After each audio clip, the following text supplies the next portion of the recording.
কেমন আছেন বন্ধুরা? আজকে আমি আপনাদের কাছে ঝিঙের একটি রেসিপি নিয়ে হাজির হয়েছি। গরমের দিনে এখন যা বর্তমানে গরম পড়েছে, এই ঝিঙে এমন একটি উপকারী সবজি যা শরীরকে ঠান্ডা রাখে। এই রেসিপিটা সম্পূর্ণ নিরামিষভাবে তৈরি মুগ ডাল দিয়ে ঝিঙের ঘন্টের রেসিপি নিয়ে হাজির হয়েছি। নিরামিষের দিনে আপনারা বানিয়ে ফেলতে পারেন। রুটি, ভাত সব কিছুর সঙ্গেই অসাধারণ লাগে খেতে। আশা করছি আপনাদের রেসিপিটা ভালো লাগবে। আমার চ্যানেলটা সাবস্ক্রাইব করা না থাকলে অনুরোধ রইল সাবস্ক্রাইব করে নেওয়ার। এখানে আমি 500 গ্রাম ঝিঙে নিয়েছি আর মাঝারি মাপের 3-4টে আলু ডুমো ডুমো করে কেটে নিয়েছি। আলুগুলোকে ভালো করে ধুয়ে নিয়েছি। আর নিয়েছি হাফ কাপ পরিমাণ মুগ ডাল। মুগ ডালের পরিমাণটা সবজির ওপর নির্ভর করবে, কম বেশি করে নিতে পারবেন। ডাল ভালো করে ধুয়ে আমরা 15 থেকে 20 মিনিট ভিজিয়ে রেখেছি। আমরা কড়াই গরম করে তাতে নিয়ে নিচ্ছি 2 চামচ সর্ষের তেল। তেল গরম হলে এর মধ্যে দিয়ে দিচ্ছি ডুমো করে কেটে রাখা আলু। সমস্ত আলুগুলো আমরা দিয়ে দিচ্ছি। আলু ধুয়ে আমরা জল ঝরিয়ে রেখেছিলাম। আলুর সঙ্গে মিশিয়ে দিচ্ছি পরিমাণ মতো সামান্য লবণ আর হলুদ গুঁড়ো। হলুদ দিয়ে আলুগুলোকে ভালো করে কষিয়ে নেব, ভালোভাবে ভেজে নেব। আলুকে ততক্ষণ পর্যন্ত আমরা ভেজে নিচ্ছি যতক্ষণ পর্যন্ত আলুর গায়ে একটা ক্রিসমি লেয়ার না তৈরি হয়। এরপর আমরা ওই তেলে দিয়ে দিচ্ছি হাফ টিস্পুন পাঁচফোড়ন, শুকনো লঙ্কা আর তেজপাতা। ফোড়ন থেকে সুন্দর গন্ধ বেরোনো পর্যন্ত ওয়েট করে নিচ্ছি। এরপর আমরা মুগ ডালটাকে জল ঝরিয়ে দিয়ে দিচ্ছি। ডালটাকে ভালো করে একটু কষিয়ে নিচ্ছি, মানে ডালটাকে একটু ভেজে নিচ্ছি। মুগ ডালটাকে একটু সুন্দরভাবে ভাজা ভাজা করে নিতে হবে। মোটামুটি 5-10 মিনিট হাতে সময় নিয়ে ডালটাকে একটু ভেজে নিতে হবে। ডালটা ভাজা হয়ে গেলে আমি ঝিঙেগুলোকে দিয়ে দিচ্ছি। সমস্ত ঝিঙেটা আমি দিয়ে দিচ্ছি। সমস্ত ঝিঙেটা দেয়া হয়ে গেলে আমি ভালো করে ডালের সঙ্গে একটু ভেজে নেব। আমাদের ঝিঙে থেকে একটু জল বেরিয়ে এসছে। এই পর্যায়ে আমরা মশলাগুলোকে দিয়ে দিচ্ছি। আমরা দিচ্ছি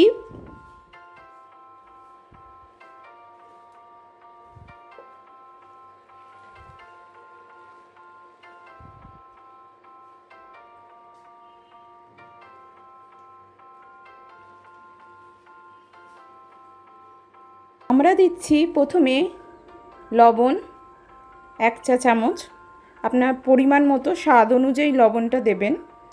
দিচ্ছি হলুদ গুঁড়ো, তারপর ধনে গুঁড়ো, জিরে গুঁড়ো আর লঙ্কা গুঁড়ো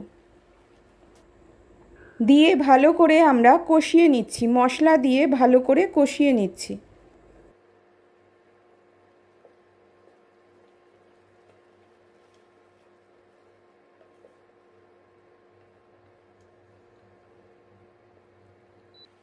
দিয়ে দিচ্ছি আদা বাটা। আমরা ভালো করে মশলা দিয়ে কষিয়ে নিচ্ছি। একটু সময় নিয়ে 10-15 মিনিট হাতে সময় নিয়ে ভালো করে কষিয়ে নেবেন মশলাটা। এরপর আমি একটু কাশ্মীরি গুঁড়ো লঙ্কা অ্যাড করছি। একটু রঙের জন্য আমরা এখানে কাশ্মীরি গুঁড়ো লঙ্কা অ্যাড করছি। আপনারা চাইলে এটা স্কিপ করেও যেতে পারেন। এরপর আমরা ভেজে রাখা আলুগুলোকে দিয়ে দিচ্ছি। ডুমো ডুমো করে কেটে যে আমরা আলুগুলো ভেজে রেখেছিলাম, হলুদ আর সামান্য নুন দিয়ে সেটা দিয়ে দিচ্ছি।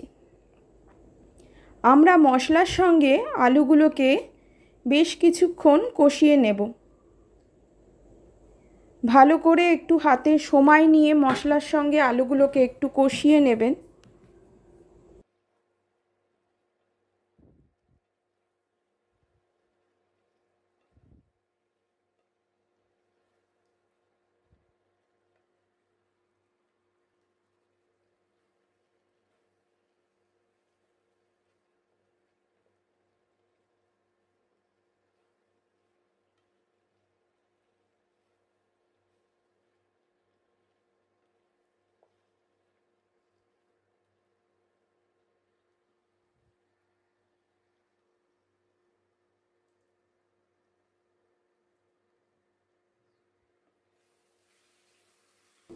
এরপর আমরা সামান্য গরম জল অ্যাড করছি। গরম জল দিয়ে আমরা সবজি, আলু এবং ডালটা একটু সেদ্ধ হওয়ার জন্য চাপা দিয়ে দিচ্ছি, যাতে ডাল, সবজি এবং আলুগুলো ভালোভাবে সেদ্ধ হয়। সিমে করে একটু ভালোভাবে ফুটিয়ে নেবেন। 10 থেকে 15 মিনিট ভালোভাবে ফুটে যাওয়ার পর আমাদের সবজি, ডাল ও আলুগুলো ভালোভাবে সেদ্ধ হয়ে গেছে। ঢাকা খুলে দেখছি আমাদের তরকারিটা ফুটছে এবং সবজিগুলোও ভালোভাবে সেদ্ধ হয়েছে, বেশ মাখো মাখো হয়েছে। আপনারা যে যেরকম ঝোল রাখতে চান সেরকম রাখতে পারেন। এই পর্যায়ে আমরা সামান্য চিনি, গরম মশলা ও ঘি দিয়ে দিচ্ছি। অবশ্যই রান্নায় একটু চিনি দিতে হবে। রান্নাটায় চিনি দিলে খেতে বেশি ভালো হয়। একটু চিনি দেবেন অবশ্যই।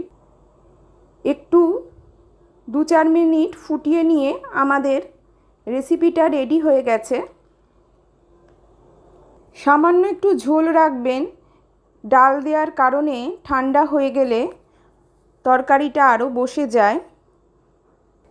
আমি এবার গ্যাসের ফ্লেমটা অফ করে দিচ্ছি। অবশ্যই দেখতে পাচ্ছেন আমাদের রেসিপিটা রেডি হয়ে গেছে। এবার একটি সার্ভিং ডিশে আমরা এটাকে তুলে নিয়ে সার্ভ করব। আশা করছি ভিডিওটা আপনাদের ভালো লাগবে অবশ্যই, এবং আপনারা রান্নাটা বাড়িতে অবশ্যই একবার হলেও ট্রাই করে দেখবেন। খেতে খুবই সুস্বাদু হয়। নিরামিষের দিনে এই রেসিপিটা গরমকালে বানিয়ে নিয়ে খাবেন। আশা করছি আপনাদের রেসিপিটা ভালো লাগবে। ভালো লাগলে অবশ্যই আমার চ্যানেলকে সাবস্ক্রাইব করে দেবেন। আরও ভালো ভালো নিরামিষ ও আমিষ রান্নার রেসিপি পাওয়ার জন্য বেল আইকনটা অবশ্যই অন রাখবেন নোটিফিকেশান পাওয়ার জন্য। আর এই ভিডিওটাকে আপনাদের বন্ধুবান্ধব, আত্মীয় স্বজনদের সঙ্গে শেয়ার করে দেবেন। Thank you. আজকের মতো এখানেই শেষ করছি।